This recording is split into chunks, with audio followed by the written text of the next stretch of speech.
Hello and welcome to Transfermarkt TV. I'm your host Manuel. He's Stefan Bienkowski, and today we're talking about the World Cup market value update. 53 players upgraded, no downgrades, and the player we're focusing on in this video is Croatian defender Josko Gvardiol from RB Leipzig.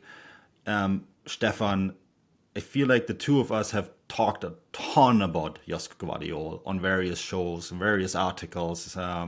This is a defender on the rise, only 20 years old, has been outstanding for Leipzig all year long, had an outstanding World Cup. Please look beyond the scene with Lionel Messi. Poor guy.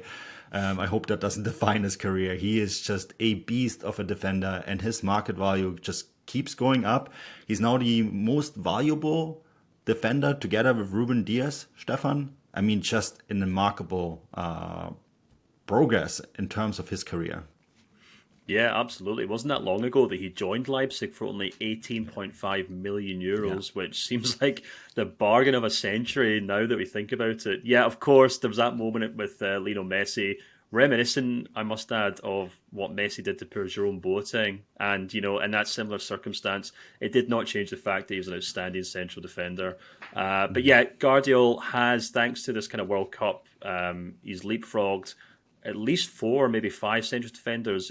Ronald Arago at Barcelona, Wesley Fofana at Chelsea, Marquinhos at PSG, and Matthias de Ligt at Bayern Munich, who didn't have a very good World Cup at all, actually. So it goes to show, not only the progress he's been making at Leipzig this season, but also the progress he's made for Croatia and how he really cemented himself at that World Cup as the central defender in the world that just about every major club wants to sign. I've said this numerous times.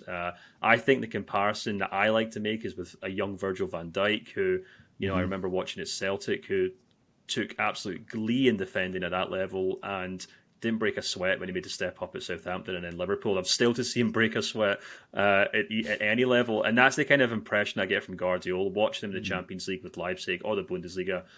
He's a real kind of relaxed, just excellent reader of the game. And I think that's why he's going from strength to strength. And that's why he's now the most viable player in the world in a defensive position alongside Ruben Diaz. Yeah, 75 million euros is his market value, and the trend is up. It's going to go up and up and up and up because we just found out his exit clause that kicks in 2024. So if you're a club trying to sign this guy this winter or next summer in 2023, good luck. Leipzig is saying no, not happening. They're shutting down everything. Max Eberl has recently said to Austrian television station Servus TV that any email coming in with Guardiol is going straight to the spam folder, Stefan. Yes, but his exit clause in the summer of 2024, 110 million euros, which would make him the most expensive defender in the world. And we both know that when he does leave Leipzig, eventually he'll break that record, Stefan, exit clause or not. I mean, it's just a remarkable progression in terms of where he's gone. And it also just shows how well Leipzig are in identifying these kind of players, developing them and moving them on, right? And sort of as a model in terms of growing a club that only has really been in existence for, a decade?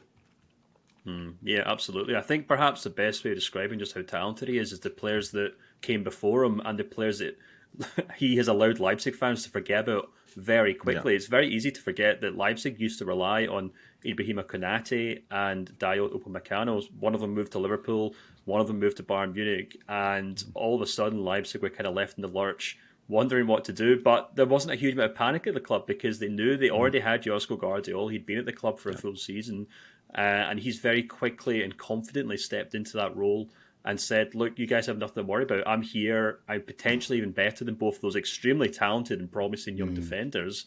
And he has gone from strength to strength in that team. He's an excellent defender. He's also very, very good with his build-up play. He's maybe not racking up the assists in the Bundesliga, but it's kind of more kind of what's the word, the pass before the pass, I guess, the best way to describe it. He's very good at build-up play. He's crucial to that Leipzig side, and as you just kind of referenced there, the club are absolutely not entertaining any prospect of selling him either in January or even perhaps this summer. I think they're quite happy with the line in the sand that they've drawn and said, look, well, they haven't openly talked about themselves, but it's a terrible, worst-kept secret in the Bundesliga that he now has this release clause that will come into effect in 2024, and I think Leipzig will stick to their guns when it comes to that.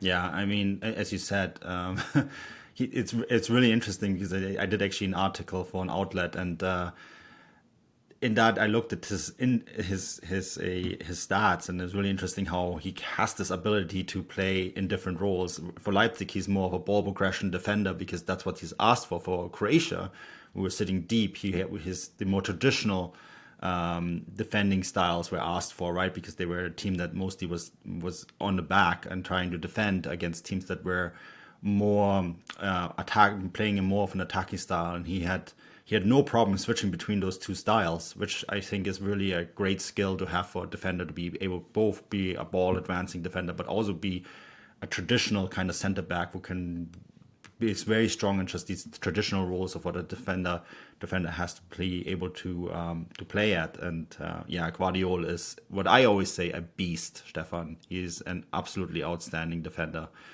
Any final thoughts on him before we wrap this up? No, it would just be interesting to see how his market value goes in the next season and a half. Of course, there will be another opportunity for his value to go up or down, I guess. Yeah. We'll have another Bundesliga update, market value update at some point in the second half of the season. So, yeah, just really looking forward to watching him in the second half of the season for Leipzig and see him continue to go from strength to strength. Yeah, he's been linked in the rumor mill to Chelsea, Manchester City, Real Madrid. Everyone will be asking for this guy. Bayern Munich probably in there as well at some point. You just know that they want players like him, and a fantastic prospect in the Bundesliga. Check out the market value update. It's on transfermarkt.us, transfermarkt.co.uk, and transfermarkt.com in English. Any other outlet as well. We'll have it on all the Transfermarkt outlets. And yeah, check out the other videos that we produced on some of the other players earlier. Please subscribe. And until next time. Bye-bye.